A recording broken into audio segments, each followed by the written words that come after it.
¿Cuál secreto descubriste de alguien que falleció? Parte 2. Descubrí que mi abuela, a quien yo consideraba mi mejor amiga y cómplice y a quien más amé en toda mi vida, en secreto me odiaba y hablaba mal de mí, inclusive inventando maltratos de mi parte a medio mundo para proteger a su hijo, mi papá.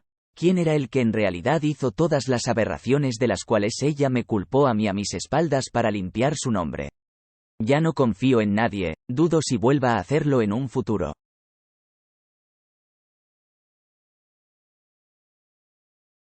No es perturbador, pero sí es algo deprimente. Cuando yo era niño, 6 o 7 años, estaba enamorado de una compañera de clase, estudiana en un colegio tipo Gardín de niño del barrio. Con ella la pasaba bien, no llegué a decirle nada, pero fueron buenas tardes de juego. Evidentemente nuestros caminos se separaron, y unos 15 años después me encontré con la que fue mi profe y adelantamos cuaderno. Ella me comentó que seguía en contacto con varios los chicos a los que les dio clase. Pregunté por unos amigos incluyendo la chica que me gustaba. Me comentó primero sobre los otros chicos. Cuando me habló de la chica me comentó que lo que sabe de ella se había declarado lesbiana y que se suicidó porque su pareja le terminó, se ahorcó en la sala de su casa. Me sentí en shock en ese momento.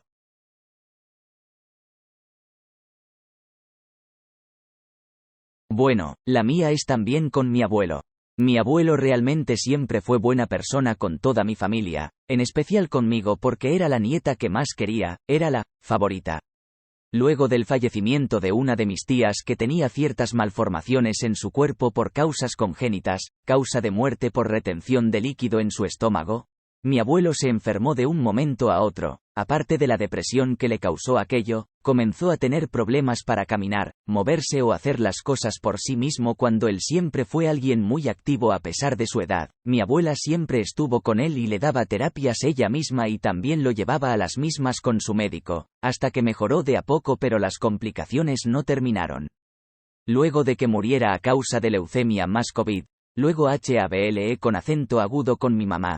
Él era mi abuelo de parte de padre. Y me dijo que pues aparte de ello una de las razones por las cuales él comenzó a enfermarse de esa manera de repente desde que tuvo aquellas complicaciones para caminar y demás, fue por la culpa que siempre le carcomía, durante toda su vida y en especial con la muerte de mi tía, ya que según me contó mi madre, mi abuelo cuando era más joven tenía relaciones con prostitutas estando casado con mi abuela y, al contraer ciertas enfermedades se las contagió a mi abuela y en ese tiempo fue cuando mi abuela concibió a mi tía, y entonces fue por causa de esas mismas enfermedades que él le contagió que mi tía nació con dichas complicaciones y no pudo tener una vida completamente normal, y por eso sintió que su muerte fue su culpa, y más que solo ella fue la que nació así, ya que ni mi padre, ni mis tíos ni nadie más de parte de ninguna de las dos familias, de parte de mi difunto abuelo y mi abuela que está bien actualmente, nació así o tenían descendencia. Ya no vi a mi abuelo de la misma forma nunca más a pesar de su muerte luego de que mi mamá me contara eso, y yo que lo amé tanto. Aunque bueno, ahora considero que todo eso fue su karma, ciertamente.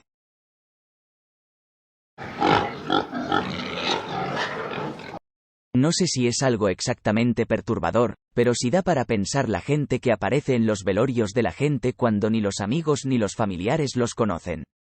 Gente que llega de improviso, que están más destrozados que todos los demás invitados y que nadie sabe quiénes son, de dónde vienen o cuál era el vínculo.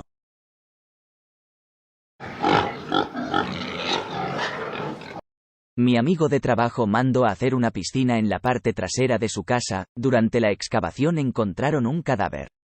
Los trabajadores se asustaron y avisaron a las autoridades. Después de un tiempo se dio a conocer que el padre de mi amigo ya difunto había cometido un asesinato perfecto, ya que ese cuerpo debió ser encontrado hace muchos años, pero la policía nunca lo encontró. Mi amigo no tenía ni idea de que había hecho semejante acto, nunca se supo cómo o por qué lo hizo.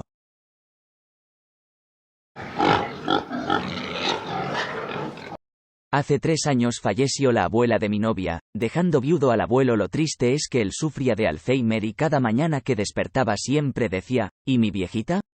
2 meses después él falleció y dicen que ella lo maltrataba, le hablaba feo, pero él la cuidaba y la quería. No es perturbador, pero es triste.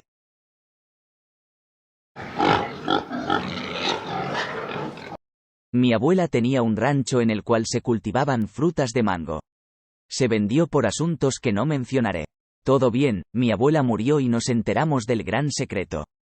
Mi abuelo desde años 20 o 30 mínimo estuvo escondiendo su segunda familia. Lo increíble es que la abuela se llevó el secreto a la tumba. Nos enteramos de esto de la peor manera. Hijos y nietos. Resumiendo, adivinen a dónde fue el dinero de la venta del rancho propiedad de la abuela. El corona se llevó al abuelo y por suerte los 4 hermanos, 3 tíos y mi mamá, pudieron recuperar algo de la herencia que por derecho les tocaba todo.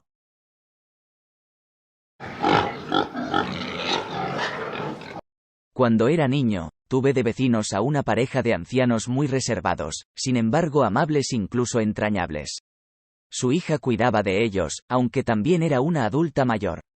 Decían ser maestros pensionados de la Universidad Autónoma de Guadalajara, llamaba la atención la afición del señor por la radio, tenía una antena de unos 3 metros de diámetro en la azotea de su casa, una vez incluso me mostró cómo dedicaba un cuarto entero a un sofisticado equipo de telecomunicaciones. Cuando murieron, mis padres les compraron la casa a los herederos, y al desalojar, encontramos un baúl de apariencia antigua con artículos nazis en el interior. Medallas, cubiertos, servilletas, banderines, cosas así. Parecían genuinos, solo tuve oportunidad de verlos una vez, seguramente mis padres se deshicieron del baúl cuando al día siguiente la mudanza se llevó todas las pertenencias de los difuntos.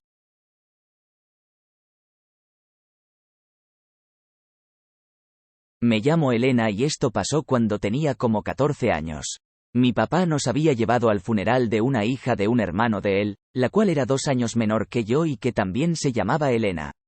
Yo nunca me he sentido cómoda con la familia de mi padre, así que me la pasé en un rincón, pero desde las sombras escuché a una señora decir: «Ya se fue otra Elena». A lo que otra le contesto: «Sí, solo queda la de Miguel, mi papá, es que ella es la mayor». Resulta que hay una especie de maldición en la familia de mi padre, la cual consiste en que solo puede haber una persona con el nombre de Elena y si hay otra esta morirá. Al parecer solo la mayor es la que sobrevive, o sea yo, y esto fue causado por una bisabuela que era una HDP. No soy mucho de creer en estas cosas, pero ya van 4 Elenas que fallecen y dudo que haya otro pariente valiente que se atreva a usar ese nombre en alguna de sus hijas.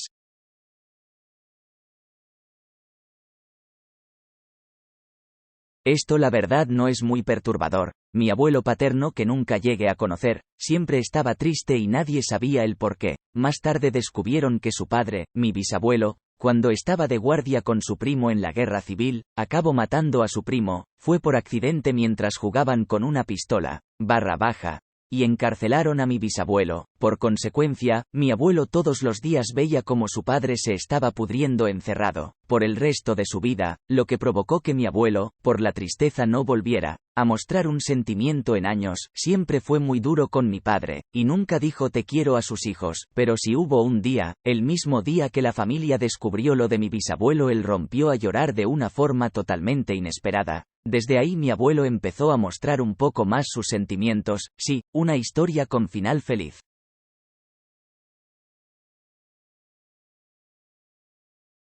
Cuando murió mi papá, busqué información de él para pasarle la noticia a su familia.